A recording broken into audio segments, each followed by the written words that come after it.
It's finally here. Demi Lovato just released her seventh studio album titled Dancing with the Devil, The Art of Starting Over. Now, Cass, this 19-track album, I feel like plays out like part diary, also a manifesto, and it's a companion album to her very revealing and very explosive YouTube docuseries, also titled Dancing with the Devil. And as we know, back in early last year, I should say, Anyone was the first single, the first comeback single we heard from her.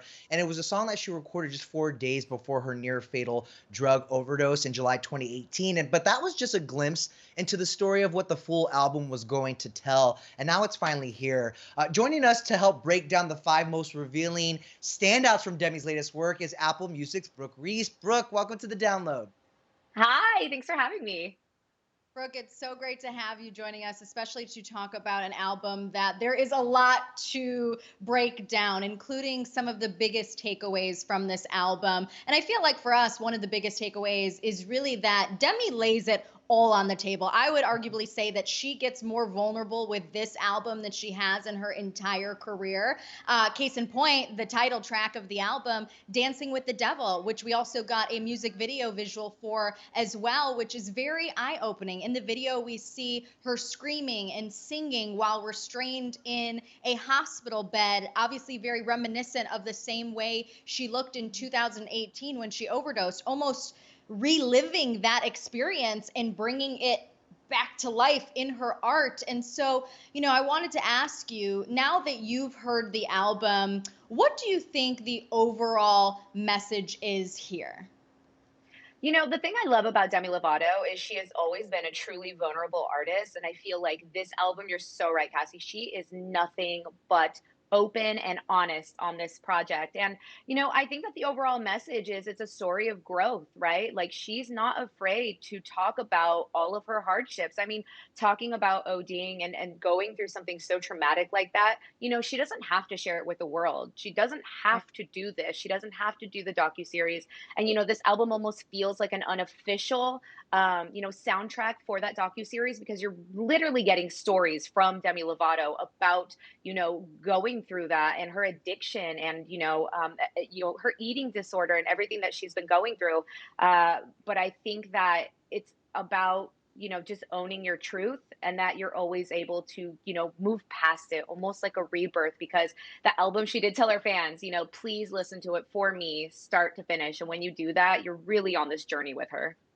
And I You want to can show a tell. couple of the lyrics from this song in particular, just to show how deep she got. I mean, she says, I was dancing with the devil, out of control, almost made it to heaven. I mean, come on, like how vulnerable that is to put Hmm. that in her art right there. She goes on to say, it was closer than you know, playing with the enemy, gambling with my soul. It's so hard to say no when you're dancing with the devil. Denny, I mean, what is your overall takeaway right here with that? I know you wanted to say something and I cut you off. I'm sorry. Oh, no, no worries. I was gonna say, Brooke, I felt like you hit it on the head with this story of a rebirth because a source did tell ET that one of the reasons that Demi even wanted to do the docu-series, first of all, was so that she could tell her story, but then that she wouldn't have to talk about certain sensitive things that went on in her life again. So I feel like this is her putting it out. Hopefully people will take a lesson from it like she has and then move forward. And I feel like in the album, not only is she reflecting on that time, but she's also Hmm. trying to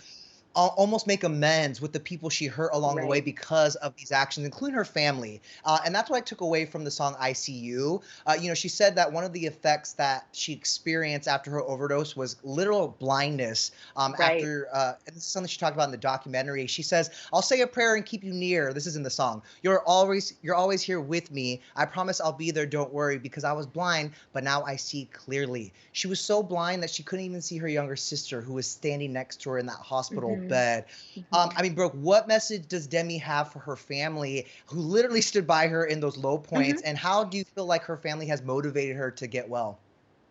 She has been really open about, her addiction and about the first time she went to rehab. Her family was basically like, you cannot see your little sister, who is Madison De La Garza. And, she went for that. And her sister talks about it in the docuseries about how she can't believe that a sister's love could, be the thing to kind of deter her from the addiction. And on the song ICU, it's kind of a play on words. It's spelled Mhm. ICU, like in the hospital where Madison went to go see her. But also, it's, I see you now. I'm here for you. I want to be there for you. I want to be the sister that I know I could be.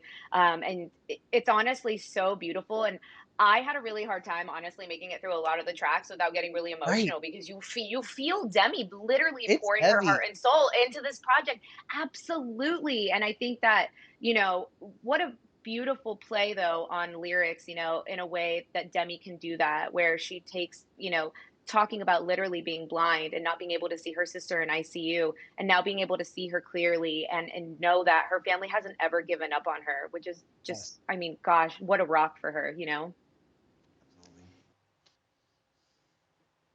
Oh, Cass. Well, Oh, uh, I think we froze Cassie. She's so shook by this album that we lost her. But Brooke, another song I want to talk to you about is 15 Minutes because as we said, there is no topic off limits when it comes to her personal life in this record, including her past relationships.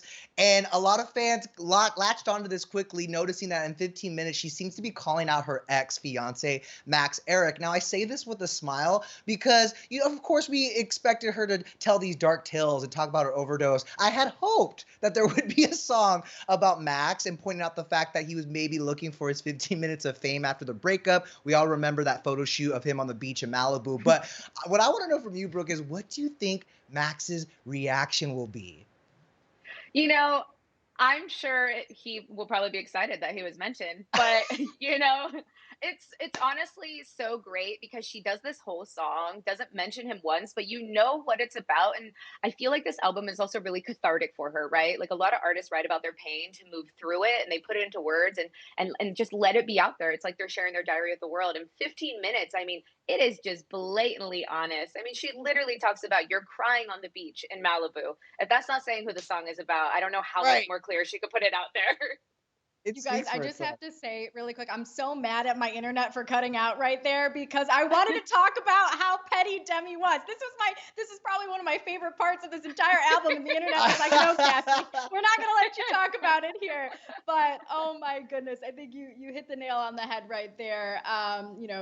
Going into her just, I mean, she lays it all on the no topic is really off limits for her with this album. And I feel like one of my favorite things too with this is her way of collaborating and bringing Absolutely. in the right people for this music, which brings us to our next biggest takeaway from the album is I think she completely hits the mark with these collaborations. I mean, we're talking about Noah Cyrus, Ariana Grande, Sam Sweetie. Fisher, Saweetie. I mean, the collaborations are epic here, and I feel like they're very, I don't want to say calculated, but the intent was there behind these collaborations. Brooke, I mean, what do you think of the collabs on the album here? Did it live up to your expectations and the hype? I mean, honestly, it lived up for me. I mean, first of all, a song between Demi Lovato and Ariana Grande, I will take that all day, every day. Wow. She has the song with Saweetie where she's talking about, her girlfriends are her boyfriends and finding her soulmates with her friends around her. The song with Noah Cyrus is actually really great too because I feel like Demi's touched on a lot of different genres during this album, which I think is really great. It's kind of R&B focused in some moments and it's kind of really pop leaning. And even though you have these heavy topics, you have incredible songwriters working with her. Speaking of collaborations, you got Julia Michaels and Justin Tranter and Oak Felder all over this album who are incredible songwriters and have probably written most of your favorite songs. And you Yeah. feel them and you hear them on this album as well. And I think the collaborations, like you were saying, calculated and great, but they Right. definitely worked. And I loved all the vibes. There's even like a country vibe on the song with Noah Cyrus, which I love. Yeah. I never thought I would hear Demi be singing something like that, but it Right. was there Well, and it's Noah amazing. Noah has dived into the country music industry, so maybe that kind of influenced Demi in a way, which is really cool and kind of got her out of her normal box. But what's so funny about this collaboration is now the internet is like running with this theory that Noah Cyrus and Demi Lovato are dating, perhaps. What do you make of the internet here, kind of running with this one? They noticed on Instagram stories between the two that they were, Demi captioned one calling Noah Cyrus baby, and there was another story with the caption "mine, mine, mine." What are your initial thoughts here? Are you thinking the internet is going stretching this one a little bit? I mean, if they want to stretch it, why not? I think it would be super adorable. And I Yeah. honestly think it's really great too, because when we Mhm. talk about Demi Lovato speaking her truth on this album, she's also talking about her sexuality as well, which she's been Mhm. very open with recently, and talking about her pansexuality on the song The Kind of Lover I Am. And she talks about, I don't Right. care if you're a man or if you're a woman. She gets more specific than that. The lyrics are kind of amazing. But if the internet wants to run with it, I mean, why not? And who knows? Maybe the Mine, Mine, Mine was her talking about the album we just didn't even know yet. I Exactly. love it She's because doing there's things her own way. And that's what She I Yeah. love about definitely it. is. And that's, I gotta say, the biggest thing I took away from this album is that she is carving her own path. I mean, even in the song Melon Cake, there's a lyric where she says, finally get to do things my own way. But the last question I have for you, Brooke, is what do you think this message from Demi, or how will it help people who are struggling with substance abuse? What do you think fans will take away from this record?